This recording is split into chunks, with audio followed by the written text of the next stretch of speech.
Quería empezar este capítulo de nuestros charletas del solsticio con el monólogo final de Puck en Sueño de una noche de verano. Es probablemente uno de mis monólogos favoritos del teatro. El problema es que hacía por lo menos 3 décadas que no lo leía en castellano. Se me había olvidado lo horrorosa que me resulta la traducción al castellano, porque es que no rima y no tiene ritmo por ningún lado. Así que os ahorro mi horrorosa pronunciación en inglés, pero vais y os ponéis la película de Sueño de una noche de verano y escucháis a Stanley Tucci decirlo absolutamente maravillosamente en versión original, ponéis los subtítulos y venga. Más que nada porque ya sabéis que no tengo problemas con el inglés, es como mi tercera lengua, lo que pasa que pronuncio muy a la española, entonces no va a sonar bien, no va a sonar igual que Stanley Tucci. Sueño de una noche de verano es la obra con la que hemos empezado todo este follón de hacer un calendario de Adviento en pleno verano. Sabéis que el año pasado, cuando empecé a hacer los calendarios de Adviento tematizados, por decirlo de alguna manera, el primero que iba a hacer sobre Shakespeare, pero luego me dio el calentón y lo hice sobre Lope de Vega. Con Lope de Vega os comisteis unos cuantos poemas y unas cuantas cosas y tal, pero me quedé con la espinita de quiero hacer algo con Shakespeare, y estuve pensando en que el calendario de Adviento de este año iba a ser sobre Twelfth Night.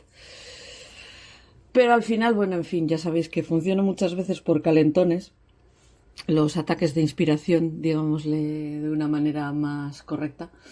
Y pues que dije, venga, sueño de una noche de verano, 10 días, 10 madejitas y vamos a contar historietas de mi autor de teatro favorito. Y venga. Sueño de una noche de verano es una de las comedias escritas por William Shakespeare, como ya sabéis, y se escribió alrededor de 1595-1596, no sabemos la fecha exacta. Ya os dije en el capítulo anterior, hablando de la obra de Shakespeare, que a veces poner la fecha exacta de las obras es complicado. La obra de teatro transcurre en Atenas. Ya sabéis que a Shakespeare le gustaba mucho sacar de Inglaterra sus obras de teatro, salvo las que eran muy históricas, prácticamente todas suceden fuera, y esta en concreto sucede en Atenas.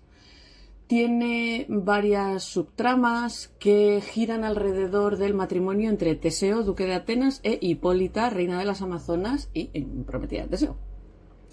Una de estas subtramas implica el conflicto entre 4 amantes atenienses, Hermia, Helena, Lisandro y Demetrio, que Hermia, Helena y Lisandro son todos colores del calendario. Ya me basé en algunos de los personajes y algunas de las situaciones de Sueño de una noche de verano para hacer los colores. Lo dicho.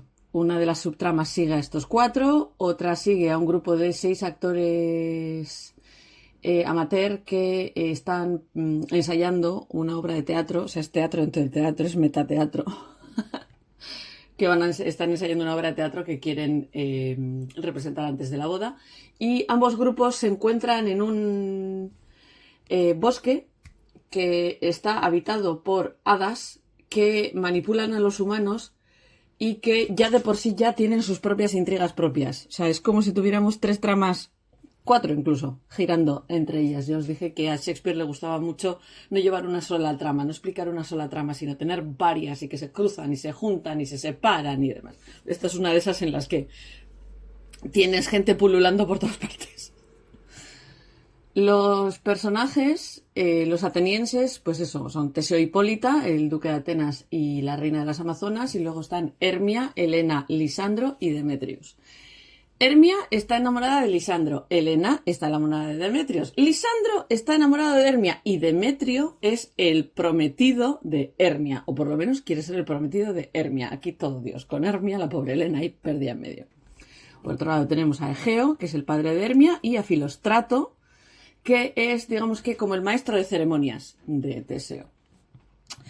El grupo de actores son Peter Queens, que es un Queens, no sé cómo están traducidos al castellano, porque lo que tengo delante es el libreto en inglés, entonces no sé cómo está en castellano, pero Peter Queens. Queens es la fruta esta, membrillo. En castellano hace más gracia el apellido. Pedro Membrillo. Nick Bottom, Francis Flood, Snug, Tom Snout y Robin Starveling, que son un carpintero, un tejedor, un señor que arregla... no me va a salir la palabra en castellano. ¡Ay, madre mía! ¿Qué día llevo? Fuelle. No me salía la palabra fuelle. Francis Flood arregla fuelles. Me salía auspoa en euskera, por si os pica la curiosidad. Y luego tenemos a una persona que arregla cosas y a un costurero, un sastre. Y entre las hadas tenemos a Oberón y Titania. Oberón, rey de las hadas. Titania, reina de las hadas. Puck, que es un espíritu a las órdenes de Oberón, que es un espíritu travieso. Y luego pues tenemos a varios sirvientes de Titania, que se llaman Peace Blossom, Cobweb, Moth y Mustardseed. Y se menciona a un changeling que es, digamos que ahijado de Titania. La obra de teatro, como ya os he dicho, consiste en varias tramas interconectadas, conectadas todas alrededor de la celebración del matrimonio entre el duque Teseo de Atenas y la reina de las Amazonas Hipólita. La mayor parte de la acción ocurre en un reino boscoso conocido como Fairyland, bajo la luz de la luna. De ahí, sueño de una noche de verano. La obra empieza con Teseo e Hipólita, que están a 4 días de casarse. Teseo no está muy contento porque ha tenido que esperar mucho, mientras que Hipólita cree que estos 4 días van a pasar echando virutas. O sea, para Teseo 4 días es demasiado lejos y para Hipólita van a pasar rápido. Teseo recibe a Egeo y a su hija Hermia, que está enamorada de Lisandro. Y Hermia no quiere casarse con Demetrio, que es la persona con la que Egeo quiere que se case. Egeo, de hecho, había apalabrado este matrimonio de Demetrio y Hermia. Egeo, que tiene un cabreo tremendo, va donde Teseo para invocar una antigua ley ateniense en la que una hija tiene que casarse con el prometido elegido por su padre o asumir que la van a matar. O sea, Teseo, que prefiere que no le maten a nadie antes de su boda, le ofrece otra opción a Hermia, una larga vida de castidad como monja, adorando a la diosa Diana. Aquí tenemos un problema de conceptos. Los dioses paganos no tienen monjas. Sería como sacerdotisa. Pero bueno, estamos en la época que estamos. Es lo que hay. Lisandro y Hermia se niegan a aceptar esta posibilidad y hacen un plan en secreto para escaparse al bosque, a la casa que la tía de Lisandro tiene en el bosque y escapar así, huir así de Teseo. Hermia le cuenta sus planes a Helena, que es su mejor amiga, que está enamorada, sin ser recíproco, de Demetrio. De hecho, Demetrio antes tenía una relación con Helena, pero rompe esta relación porque se va a casar con Hermia. Desesperada para reclamar para volver a tener este amor de Demetrio, Helena le cuenta todo el plan a Demetrio y acaban todos metidos en el bosque. Esto sería el acto primero, escena primera. En la siguiente escena tenemos a los mecánicos. Esto es la tropa de actores aficionados, ¿vale? Peter Queens y sus compañeros Nick Bottom, Francis Flood, Robin Starveling, Tom Snout y Snug están planeando representar una obra de teatro durante la boda del duque y la reina. La más lamentable comedia y la más cruel muerte de Píramo y Thisbe. O Thisbe. Queens lee los nombres de los personajes y dice quién va a hacer de cada personaje. Nick Bottom, que interpretará el papel de Píramo, está encantado de esto porque es un mandón, él quiere dominar a todos los demás y sugiere También que él va a hacer de Tisbe, del león y de Píramo, toda la vez. Queens insiste que Bottom solo puede interpretar el papel de Píramo, que no puede hacer todos los papeles. Bottom también preferiría hacer de tirano y recita alguna de las líneas de ese personaje de esa obra de teatro. Y Queens le dice a Bottom que sería tan malo interpretando al león que lo haría de una forma tan terrible que asustaría a la duquesa y a todas las demás mujeres y que haría que el duque y los demás señores colgasen a todos los actores. Snug dice que como a él le cuesta mucho aprenderse las cosas, preferiría interpretar él al león, y Queens le asegura a Snug que lo único que tiene que hacer siendo el león es rugir, no tiene que aprenderse ningún tipo de diálogo. Queens termina esta reunión de los actores diciéndoles que se reunirán en el roble del duque. Aquí termina el acto 1 y empieza el acto 2. Es en el acto segundo en el que conocemos por fin a Titania y a Oberón. Que ya sabéis que esta es la tercera línea, o cuarta ya me he perdido, de trama que tiene la obra. Llegan Oberón y Titania al bosque a las afueras de Atenas. Titania le dice a Oberón que planea quedarse allí hasta poder atender la boda de Teseo y Hipólita, a la que están invitados.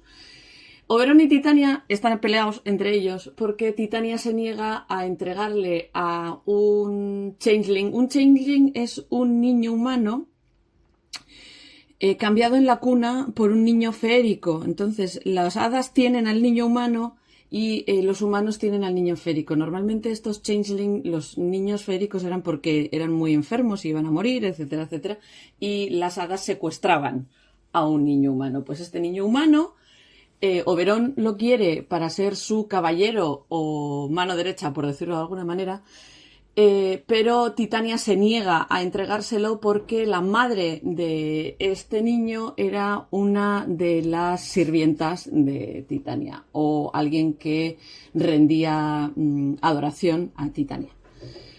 Oberón quiere castigar a Titania y para castigarla llama a Robin Goodfellow, Puck, para los amigos, que es un espíritu travieso, por decirlo de alguna manera, y le pide que le ayude a cocinar un jugo mágico derivado de una flor llamada Love in Idleness, que pasa del blanco al púrpura cuando le dan con una flecha de Cupido. Cuando esta poción se aplica en los párpados de una persona que duerme, esa persona cuando se despierta se enamora del primer ser vivo que percibe. Oberón instruye a Puck para que traiga esa flor con la esperanza de que Titania se enamore de algún animal del bosque y así poder humillarla y que le entregue a este pequeño changeling. Mientras están Oberón y Puck planificando esta puñeta, entran Helena y Demetrio en la escena. Helena está constantemente diciéndole a Demetrio que lo ama, que lo va a querer más que Hermia, o sea, ahí, a machamartillo, y Demetrio está constantemente diciéndole que no, y además insultándola de manera muy cruel. Cuando observa esto, Oberón ordena a Puck que, ya que estamos con esto, le ponga parte de ese jugo de la flor a los párpados del joven ateniense, o sea, a Demetrio.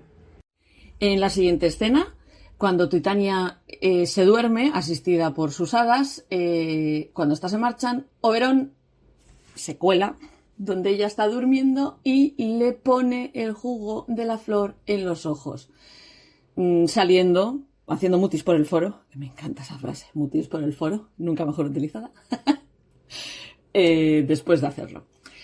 En ese momento entran Lisandro y Hermia, que están perdidos y exhaustos, porque llevan todo el día de viaje. Hermia rechaza la propuesta de Lisandro de dormir juntos y ambos duermen, ambos se echan a dormir en diferentes esquinas. Entra Puck, confunde a Lisandro con Demetrio, porque no se ha quedado con la cara de Demetrio y a Lisandro no la ha visto nunca. Para él todos los humanos son iguales. Así que lo que hace es ponerle el jugo de la flor a los párpados de Lisandro. Llega Elena, despierta a Lisandro, intentando, porque al principio cree que está muerto. Y como no está seguro de si está muerto o está dormido, despierta a Lisandro. Cuando pasa esto, Lisandro inmediatamente se enamora de Elena.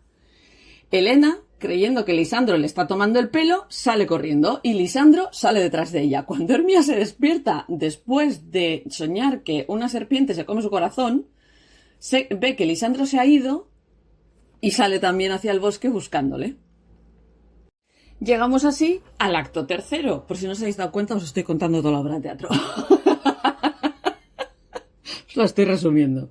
Spoilers ninguno. Esta obra de teatro tiene 400 años. En la primera escena nos volvemos a encontrar con los mecánicos. Queens y sus 5 compañeros, los rudos mecánicos, como les llama Puck, están preparando, ya sabéis, la obra de teatro de Píramo y Cisbe y van a ensayarla en el bosque. El caso es que se ponen a ensayar justo debajo de donde está durmiendo Titania. Queens lidera a los actores en su ensayo. Puck ve a Bottom, que teniendo en cuenta su nombre, en aquella época Bottom se podía utilizar como asno. O sea, es un juego de palabras en inglés. Bottom se puede utilizar como jackass y ass es otra manera de decir asno y transforma Puck, que no es buena persona, transforma a Bottom en un semiburro, o sea, le transforma la cabeza en un burro. Esta es la imagen que os sonará igual de todo esto. Bottom, que se había ido un poco, se había separado un poco para ensayar sus líneas, cuando vuelve, el resto de la troupe de teatro sale corriendo, gritando aterrorizados porque creen que alguien los está hechizando. Bottom no entiende nada y se queda allí esperando a sus compañeros porque dice, ya volverán. Él no es consciente de que le han transformado la cabeza. Dice, ya volverán. Como se aburre, se pone a cantar y Titania, que os recuerdo que Oberón le ha puesto el jugo en los ojos, se despierta. Se despierta porque Bottom está cantando y inmediatamente se enamora de él. Y mientras ella y sus hadas se encargan de Bottom y están todo el rato encima de él y están ofreciéndole cosas todo el rato, Oberón secuestra al niño. En la segunda escena, Oberón se encuentra con Demetrio, que está siguiendo todavía a Hermia.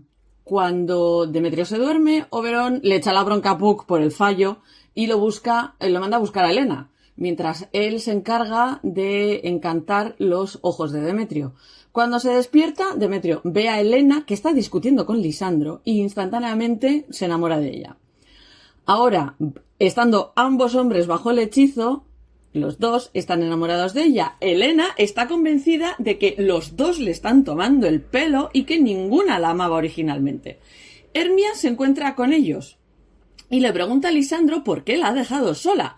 Lisandro dice que nunca ha amado a Hermia y que en su lugar adora a Elena. Esto lleva a una bronca entre las dos mujeres, a Elena echándole en cara a Hermia que ¿qué puñetas es esta? Que tú también te estás riendo de mí. Siguiendo después con otra serie de reproches, echándole en cara que había robado el corazón de su verdadero amor y además diciéndole que es ella la que está detrás de toda esta tomadura de pelo. Elena no lo lleva nada bien. Oberón y Puck, que están allí mirando todo esto, dicen, ay Dios mío, la que hemos liado, y deciden resolver este conflicto y que para la mañana siguiente ninguno de ellos se acuerde de qué es lo que había pasado, como si hubiera sido un sueño. Oberón lo organiza todo para que Elena, Hermia, Demetrio y Lisandro crean que todo esto que han vivido esta noche ha sido un sueño. Puck distrae a Lisandro y a Demetrio para evitar que se peleen por el amor de Helena, imitando sus voces y separándolos entre ellos. Eventualmente los cuatro se encuentran, se quedan separados entre ellos y se duermen en un claro del bosque. Una vez se duermen, Puck les pone el antídoto a Lisandro, haciendo que vuelva a amar a Hermia, y lanza otro hechizo sobre los cuatro amantes atenienses, haciendo que todo estará bien a la mañana siguiente. Una vez se despiertan, los cuatro amantes asumen que cualquier cosa que haya pasado, esto ha sido un sueño, no ha sido la realidad. Como veis, los Serrano no inventaron nada. La obra de teatro termina en el acto 4, que tiene termina en el acto 5. Siempre se me ha liado y creía que eran 3 escenas en el acto 4, no, son 2 escenas y luego el acto 5. En la primera escena del acto 4, Oberón, que ha conseguido lo que quería, libera a Titania y libera a Titania del hechizo en el que estaba ella y ordena a Puck que le quite la cabeza de burro a Bottom. Desaparecen las hadas y Teseo y Hipólita llegan a la escena durante un momento pues que han salido a cazar por la mañana, porque son así ellos, y se encuentran con que los amantes todavía están durmiendo por allí. Cuando los despiertan, y como Demetrio ya no está enamorado de Hermia, Teseo, digamos que como también tiene más standing y es el regente, dice que la demanda de Egeo no tiene sentido y arregla un matrimonio en grupo. Los amantes al principio creen que todo fue un sueño porque no pueden recordar lo que pasó y deciden que es mejor estar como se han quedado y se van de vuelta a Atenas de paseo. Con un matrimonio en grupo, ¿eh? No se casan entre los cuatro, ¿vale? Se casan Hermia con Lisandro y Demetrio con Helena. Cuando salen los amantes y Teseo y Hipólita es cuando despierta Bottom. Él también se convence a sí mismo de que, Dios mío, esto ha tenido que ser un sueño porque esto era una locura, si no. En la casa de Queens y su grupo de actores están preocupados porque Bottom ha desaparecido. Queens lamenta que Bottom era el único hombre capaz de hacer el rol de Píramo. Y, como en ese momento Bottom regresa y aparece en casa de Queens, los actores se preparan para representar Píramo y Tisbe. En la escena final de la obra de teatro, en el acto 5, Teseo, Hipólita y los amantes ven cómo los 6 actores amateur actúan en Píramo y Tisbe. Están todos en Atenas. Son horrorosamente malos y todos los invitados se ríen muchísimo de lo mal que actúan, como si realmente fuese una comedia, no lo trágico que es la historia de Píramo y Tisbe. Y después de esto todo el mundo se retira a la cama. Después Oberón, Titania y Puck y otras hadas bendicen la casa y a sus ocupantes con buena fortuna. Y después de que se van todos los personajes, Puck, que es el que se queda, hace las paces con la audiencia, que este es el poema que os quería leer al principio, el monólogo de Puck al final de la obra de teatro. Hace las paces con la audiencia y sugiere que quizás la audiencia también haya vivido un sueño. Así que bueno, ya sabemos de qué va la obra de teatro, que digo yo que no sabía si todo el mundo sabía de qué estábamos hablando, así que he dicho, bueno, vamos a curarnos en salud, os explico de qué va y luego ya nos podemos poner a hablar de las fuentes, el texto donde sale, los temas que se hablan, etcétera, etcétera, ¿vale? Como ya os he dicho, no sabemos con seguridad cuándo se escribió o cuándo se interpretó por primera vez Sueño una noche de verano. Pero siguiendo una alusión que hace Edmund Spenser en su Epithalamion, seguramente fue en algún momento entre 1595 y 1596. Algunos teorizan que esta obra de teatro pudo haberse escrito para una boda aristocrática. El ejemplo que dan es el matrimonio entre Thomas Berkeley y Elizabeth Carey. Mientras que otros sugieren que fue escrito para la reina para celebrar la fiesta de San Juan. Que es que estamos en todo ese follón ahora por fechas. Pero no tenemos ningún tipo de evidencia por escrito ni de ningún tipo para asumir cualquiera de estas dos teorías como la real, ¿vale? Os quedáis con la que más os guste, si os lo digo. En cualquier caso, pudo haber sido representada en The Theatre y después en The Globe. Os recuerdo que la troupe en la que trabajaba Shakespeare primero trabajaban en The Theatre y luego construyeron The Globe. A diferencia de otras obras en las que Shakespeare directamente traduce o adapta trabajos que existen con anterioridad, muchas fuentes dicen que son las Metamorfosis de Ovidio y el Knight's Tale de Chaucer los que sirven como inspiración para esta obra. El Knight's Tale es uno de los cuentos de Canterbury. Chaucer es el autor de los cuentos de Canterbury. Otro día os hablo de esto si no sabéis qué son los cuentos de Canterbury. También se cree que la comedia griega clásica de Aristófanes, Los pájaros, que también ocurre en el campo cerca de Atenas, puede haber sido una de las fuentes, más que nada porque tanto Procné como Titania son despertadas por personajes masculinos con cabezas de animal, que cantan estanzas dobles sobre pájaros. O sea, hay suficientes coincidencias como para pensar que, pues mira, pues en algún momento Shakespeare se ha leído Los pájaros de Aristófanes y ha sacado esto de ahí.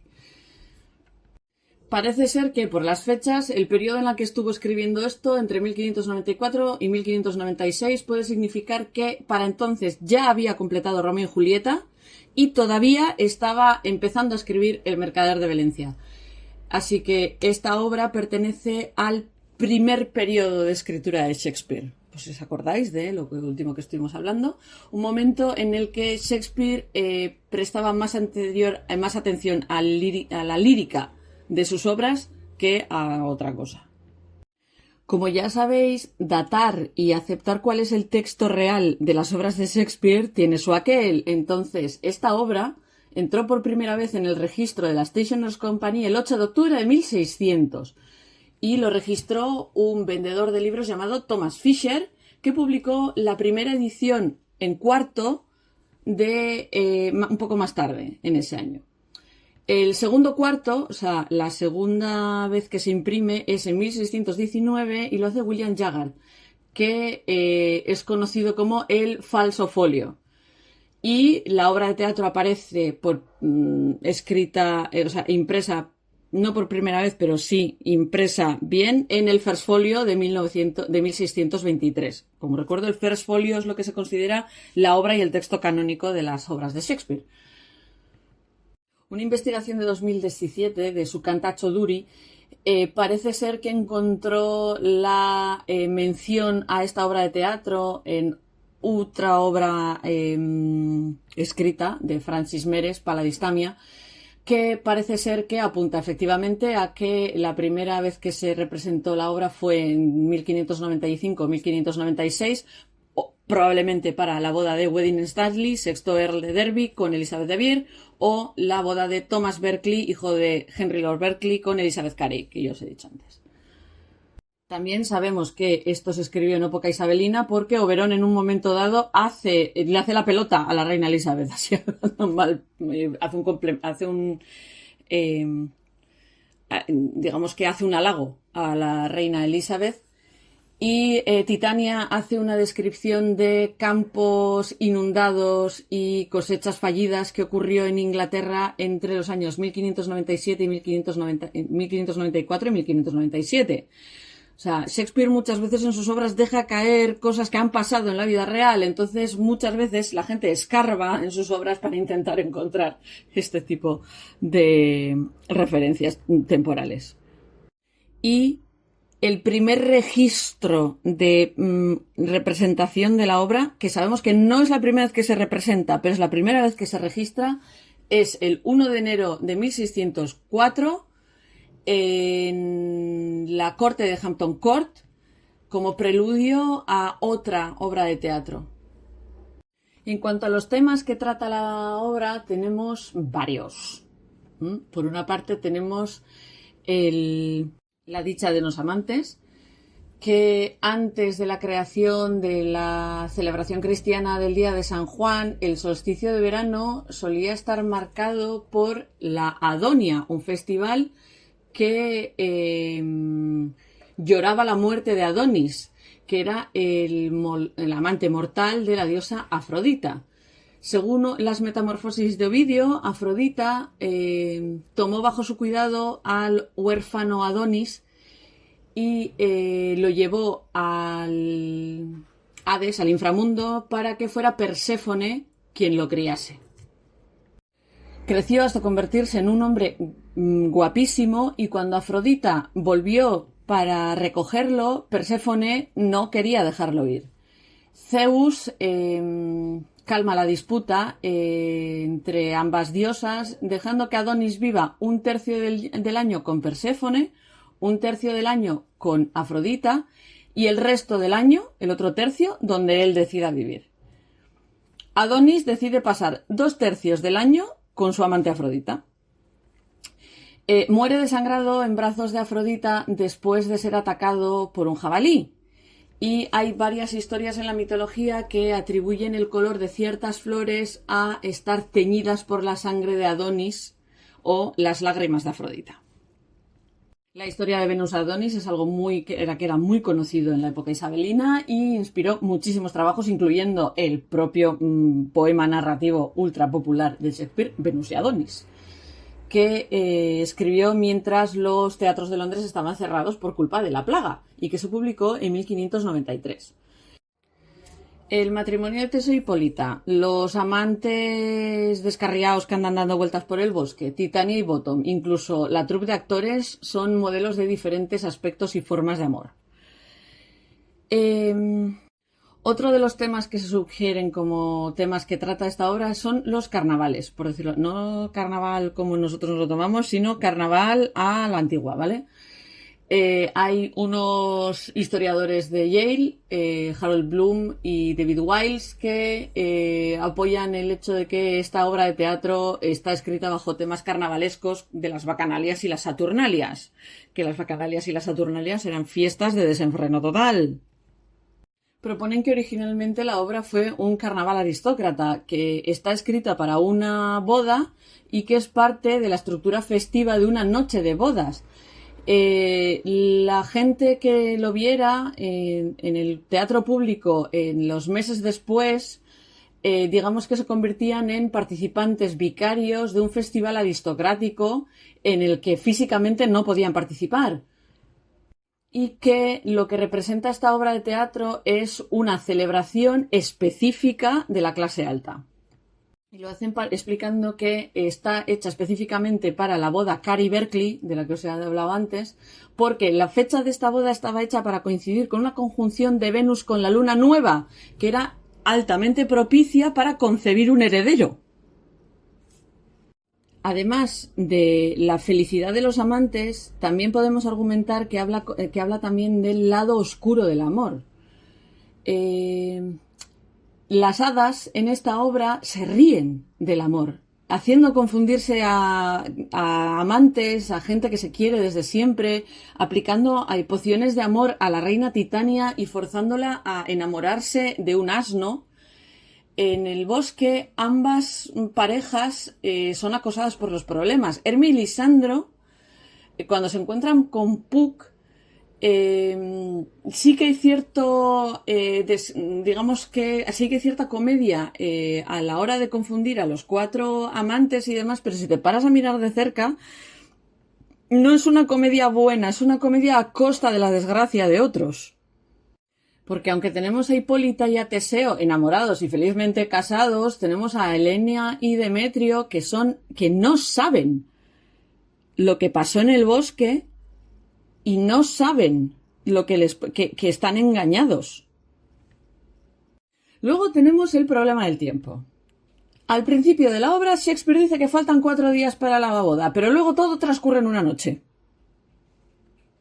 Luego tenemos otro momento de la obra en la que Lisandro dice que habrá tanta luz que ayudará a su escape porque el rocío en la hierba brillará como perlas líquidas, pero estamos hablando de una noche en la que no hay luna.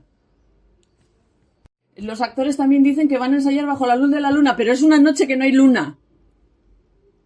El caso es que todo esto puede ocurrir porque lo que dice Teseo es que realmente faltan 4 días para el siguiente mes que todo lo que ocurre fuera del bosque está iluminado por la luz, pero todo lo que ocurre dentro del bosque, no, al bosque dentro no llega la luz de la luna. Otra de las posibilidades es que cada mes hay 4 días consecutivos en los que no se ve la luna, porque está cerca del sol, los 4 días de la luna nueva. Y siempre se ha considerado estos 4 días, que son los 2 de la luna nueva y los 2 consecutivos, que se conocen como the Dark of the Moon, o sea, la parte oscura de la luna, que es un periodo que tiene muy grandes posibilidades mágicas. Y parece ser que esto se puede apoyar en lo que dice Hipólita al principio, que dice que cuando ellos se casen, el arco plateado de la luna será nuevo y presidirá sobre sus solemnidades.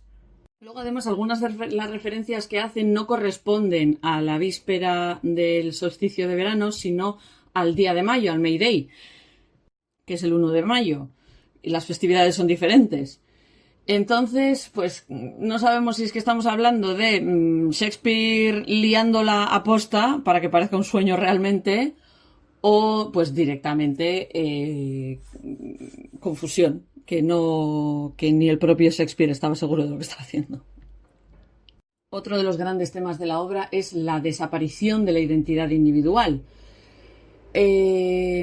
Posiblemente asociado con la ensoñación narcótica asociada con las hadas, con la confusión con la que juega con el tiempo. También parece ser que Shakespeare prepara la mente de los espectadores para envolverse de este mundo de las hadas y de las cosas que ocurren en el mismo. En el fondo, el catalizador de todo esto es la pelea entre Oberón y Titania, que no reconocen al otro en su relación y quieren ser egoístas ambos, lo que lleva al drama en la historia y hace que sea peligroso para otros amantes juntarse por la desestabilización de la naturaleza causada por esta disputa entre Titania y Oberón.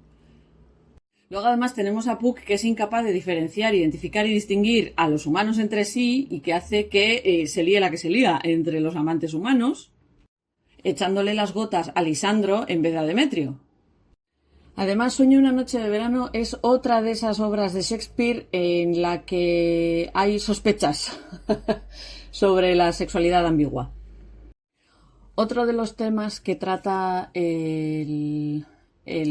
la obra de teatro pueden ser la sexualidad ambigua, porque estamos hablando de un mundo que está patas arriba, como una especie de vacación temporal de lo que es la vida real y demás. Hay ciertos tonos homoeróticos en la obsesión de Oberón por el niño de Titania.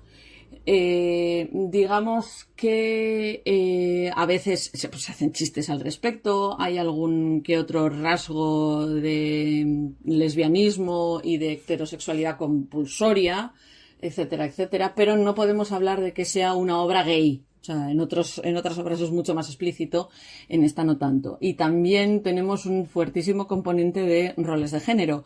La dominancia masculina en esta obra es tremenda.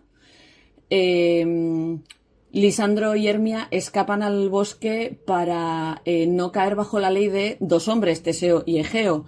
Cuando llegan a Atenas, las parejas se casan y parece ser que la única salida social que tienen las mujeres en esta obra de teatro es el matrimonio. Y los hombres pueden hacer otras cosas y pueden conseguir reconocimiento social en otros aspectos de la vida, no solo en el matrimonio. Porque al final de toda esta obra estamos hablando de guerreras amazonas, hijas con mucha voluntad propia, etcétera, etcétera, que son controladas por señores y por maridos. Y al final representa el matrimonio como un intercambio de posesión de una mujer que pasa de manos del padre a manos del marido. Y aunque Teseo consigue que Hermia no se tenga que casar con Demetrio, se casa con Lisandro. O sea, no es que Hermia pueda coger y hacer lo que le dé la santa gana, no, pasa de un matrimonio a otro. También es cierto que hay cierta crítica al control patriarcal en la obra, precisamente en el momento en el que se explicita como algo terrible la ley ateniense que requiere que una hija se muera o que se haya que matar a una hija si no hace lo que su padre quiere. O sea, eso podríamos estimarlo como una crítica a esa autoridad arcaica. Y al final lo que se consigue es como diferenciar como dos tipos de leyes. Por un lado tenemos la autoridad real de Teseo y la ley patriarcal, que es lo que representa Egeo. Esto es como una especie de reflejo de lo que era el reinado de Isabel I, que por una parte tenía la voz del patriarcado, que era reina por voluntad de su padre, y por otro lado la monarca, que era reina porque era hija de un rey. No sé si he conseguido explicar eso bien. O sea, la parte patriarcal sería que era reina porque su padre lo puso en un testamento y la parte no patriarcal sería que ella era reina porque era hija de un rey en una época en la que las mujeres no solían reinar tan fácil. Recordemos el follón sucesorio de su padre. Y bueno, Sueña una noche de verano es una de esas obras de Shakespeare que han sido muy influyentes en la cultura occidental. Hay 35.000 variaciones, representaciones, menciones y demás. Cuando digo 35.000 es por decir un número alto, ¿eh? No os toméis como un número exacto. De la obra hay óperas enteras escritas sobre esto, la de Henry Purcell, Felix Mendelssohn. Y es tan influyente que la famosísima marcha nupcial se sigue utilizando en las bodas. O sea, la marcha nupcial... estaréis acostumbrados a dos marchas nupciales. Una está sacada de Lohengrin y la otra está sacada de Sueño una noche de verano de Mendelssohn. Hay como unas 20 versiones en película. Pero a mí personalmente la que me gusta es la versión de 1999 en la que Kevin Kline hace de Bottom, Rupert Everett hace de Oberon y Michelle Pfeiffer hace de Titania. Y Stanley Tucci haciendo de Puck, que es maravilloso. Así que, bueno, si queréis ver a eso, Christian Bale hecho un chaval haciendo de Demetrius, merece la pena verla. O sea, que ir a echarle un ojo. A mí personalmente me gusta, es bastante fiel al texto, se deja ver, es bonita, echarle un ojo. Y no vamos a hablar de las cantidad ingente de pinturas que han podido generar a base de Sueño una noche de verano. Espero que os haya resultado interesante, que sepáis un par de cositas más sobre esta obra de teatro y nos oímos en el siguiente capítulo.